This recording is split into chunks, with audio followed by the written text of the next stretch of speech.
पहला सुख निरोगी काया। कहते हैं कि यदि आप निरोगी हैं तो आप सुखी हैं। लेकिन वर्तमान समय में हमारी खराब दिनचर्या, हमारे खराब खान पान के कारण हम अक्सर किसी न किसी बीमारी से पीड़ित रहते हैं। कई सारे ट्रीटमेंट्स लेते हैं, कई सारी दवाइयां खाते हैं, लेकिन फिर भी कहीं ना कहीं वो बीमारी जड़ से खत्म नहीं हो पाती। आपकी उस बीमारी को बिना दवाई खाए जड़ से खत्म करने के लिए हम आपके लिए लेकर आए हैं पीएमसी हिंदी पर यह खास कार्यक्रम बैक टू नेचर। बहुत बहुत स्वागत है आप सभी का हमारे इस कार्यक्रम में। मैं हूं आपके साथ नम्रता। दर्शकों, इस कार्यक्रम के माध्यम से हम प्रयास करेंगे कि आपकी सभी बीमारियों को बिना दवाइयों के नेचुरोपैथी के माध्यम से जड़ से खत्म किया जा सके। आज इस कार्यक्रम में हम चर्चा करने जा रहे हैं इनडाइजेशन पर।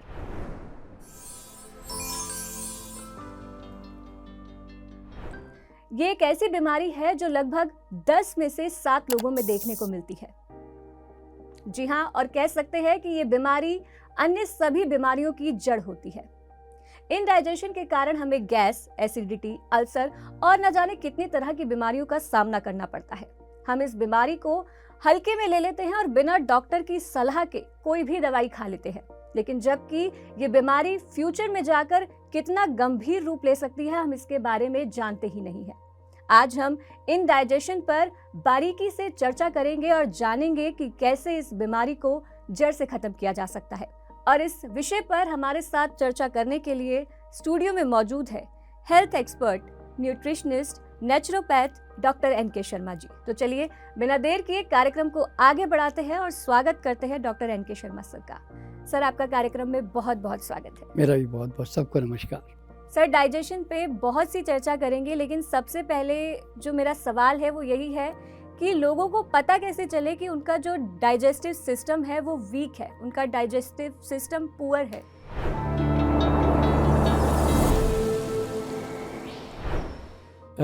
नम्रता जी, भगवान ने हमारा शरीर इतना अद्भुत बनाया है कि हमारा पाचन जनरली बहुत ही अच्छा और स्ट्रॉन्ग मिलता है, सबको मिलता है, हर प्राणी को मिलता है, चाहे वो जानवर हो चाहे आदमी हो। हाँ, ये बात और है कि जेनेटिकली अगर मदर के प्रेगनेंसी के दरमियान या बाहर आने के बाद में अगर उसको प्रॉपर न्यूट्रिशन नहीं मिला तो हो सकता है कि उसका डाइजेशन थोड़ा वीक हो नॉर्मल लोगों के मुकाबले। लेकिन हमारा डाइजेशन बना ही है परफेक्ट डाइजेशन करने के लिए।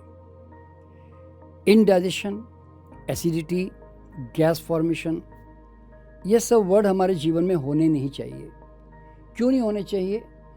अगर कोई एक फैक्ट्री का मालिक यूँ कहे कि साहब मैंने जर्मनी से मशीन मंगवाई है, जापान से मेरा धागा आता है, लेकिन भाई साहब मैं डालता हूँ उसमें कप साड़ी बनाने के लिए, लेकिन साड़ी नहीं बनती जी, गुच्छा बन के निकल जाता जी, तो हम हंसेंगे, हम बोलेंगे यार इतनी बढ़िया मशीन तूने मंगाई है इंपोर्ट करके और तेरे में साड़ी नहीं बनती, तो फ़ायदा क्या इस मशीन का? तो भगवान ने खाना पचाने के लिए पाचन बनाया है भाई, और इस पाचन के बड़े सिंपल से नियम है।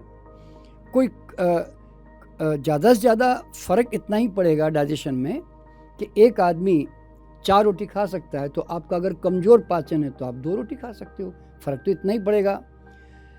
तो डाइजेशन जो है उसको ख़राब किया जाता है हमारी कुछ इग्नोरेंस से भी और गलत आदतों से भी।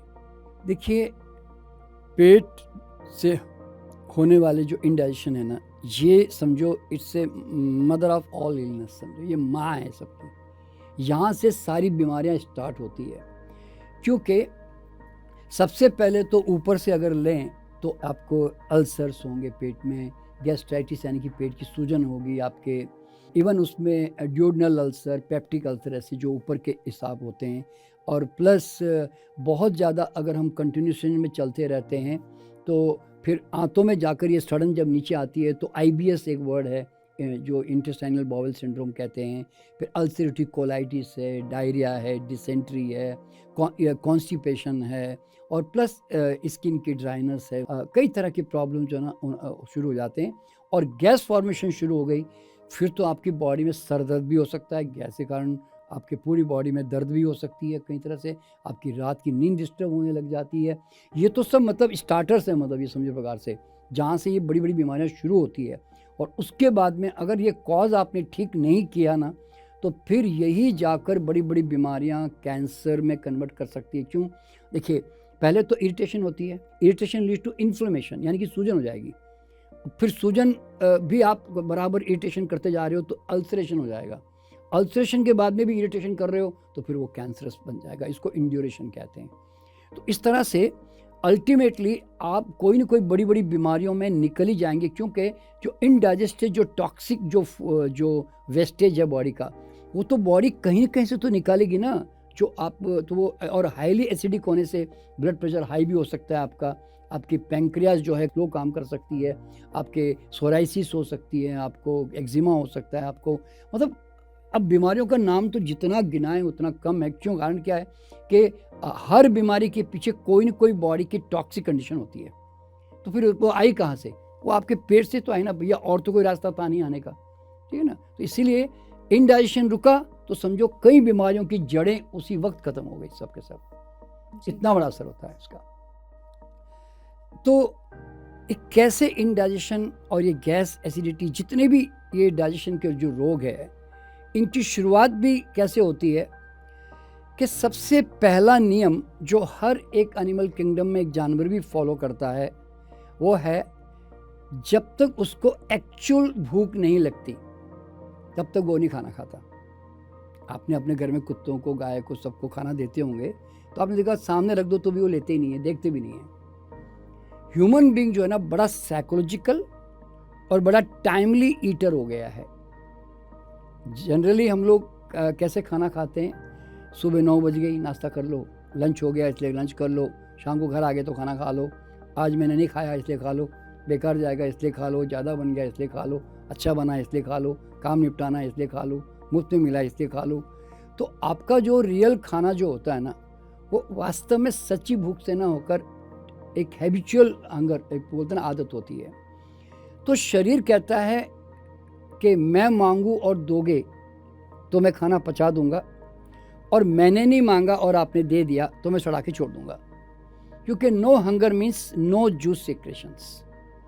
और हमने अगर डाल दिया तो बॉडी क्या करती है कि बड़ी इमरजेंसी की तरह उसको डील करती है, और थोड़ा पचता है और काफ़ी सड़ जाता है, और रोज़ इनडाइजेशन क्रिएट होके एक टॉक्सिसिटी बॉडी में डेवलपमेंट होती है, और वो धीरे धीरे बनते बनते फिर आज नहीं तो कल हमारी बड़ी बीमारियों का कारण बन जाता है। उसका सबसे पहला असर डाइजेशन में कब देखने में आता है? जब आपके पेट में एसिडिटी बनने लगती है, और वो बार बार बनती रहती है, और आप अगर उसको दवाओं से, कई तरह के सोडा और सब पीकर आप उसको ख़त्म करने की कोशिश करते हैं, तो फिर आप अपने आप को धोखा दे रहे हो। क्योंकि आपकी ओरिजिनल जो कॉज है वो आपको पता नहीं है, और आप एक सिम्टम से लड़ाई कर रहे हो।